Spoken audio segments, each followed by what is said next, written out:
You've reached the SeaBank Chronicles, a natural sound theater transporting you through the living science of Southeast Alaska. Produced by the Alaska Sustainable Fisheries Trust. This is Beth, your radio operator. We live in extraordinary times where science and mystery meet in a swiftly changing world. To enter the SeaBank Chronicles, just keep listening. Logbook 1, Transmission 7, Seeking Shelter. Do you copy? Repeat, do you copy? This transmission contains important instructions for weathering an incoming storm. Seek shelter immediately. This is the National Weather Service. In these extraordinary times, you're instructed to locate one of the 33 human communities in the SeaBank. Many cities, towns, and villages are protected from extreme weather events by forests of ancient trees and wetland buffers with tall carpets of coastal grasses. Go ahead, knock on a door. There's warmth, food, even music in the SeaBank outpost. There are also ideas. Lots of people are gathering here, heads bent together in small groups. The topic of conversation: climate resilience, the ability to anticipate, prepare for, and adapt to a changing climate. SeaBank communities harbor vital knowledge. Indigenous people have lived on this land for over 10,000 years and are accustomed to passing down resilient strategies from generation to generation. By the tea kettle, several citizens confer. Be sure to include traditional climate knowledge from indigenous sources. Alaska Natives have stewarded this healthy ecosystem for thousands of years. Please turn to that indigenous knowledge of these lands. Our community members need to sustain themselves every day. I think that it's really important for us to integrate both the Western world idea of what we need to know to survive and our indigenous culture. And every Haida person was a marine biologist and a cartographer, and they understood the wind and the weather and the tides, and they were always observing you. You had to observe all the time. That's not just a thing of the past.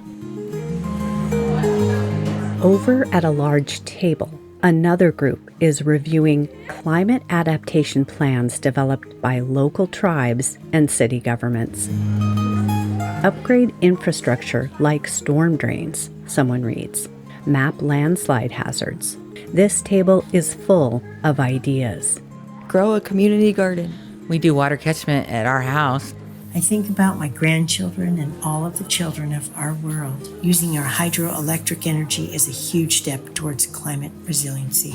A man raises his hand. Don't forget about science, he says. I'd like to support funding for Alaskan universities that can train the next generation of scientists. Even young people have something to say. When I think about climate, I think about building trails with my friends. Throughout the room, bowls steam with venison stew, and then everyone is talking about the SeaBank as a food source. We catch our fish and forage with respect for the land and animals, and we always share with our neighbors, especially our elders. My household supports climate resiliency by harvesting and gathering fish and deer, mushrooms, berries, and other plants that are part of our regular diet.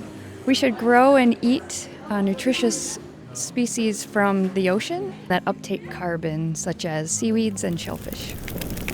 At the wood stove, more logs are added to the fire and conversation turns to SeaBank forests, prime habitat for salmon, deer, and other sources of food and livelihoods. Support the roadless rule and ensure that clear-cutting of old-growth forests remains a thing of the past, someone offers, adding, old-growth forests keep salmon streams cool and slow climate change by storing huge amounts of carbon. What about using second-growth forests for timber?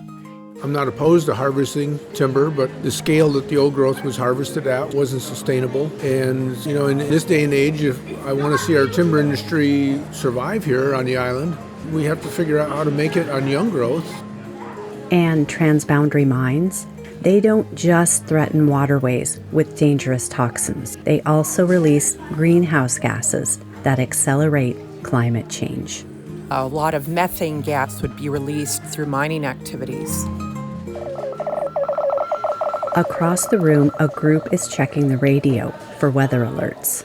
One citizen invites another to join the community's Emergency Planning Commission.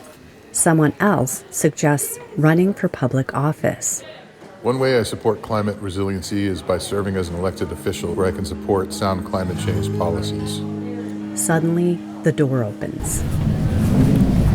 Shedding rain gear and boots, fishermen head for the window to peer out at the harbor where waves froth against boats.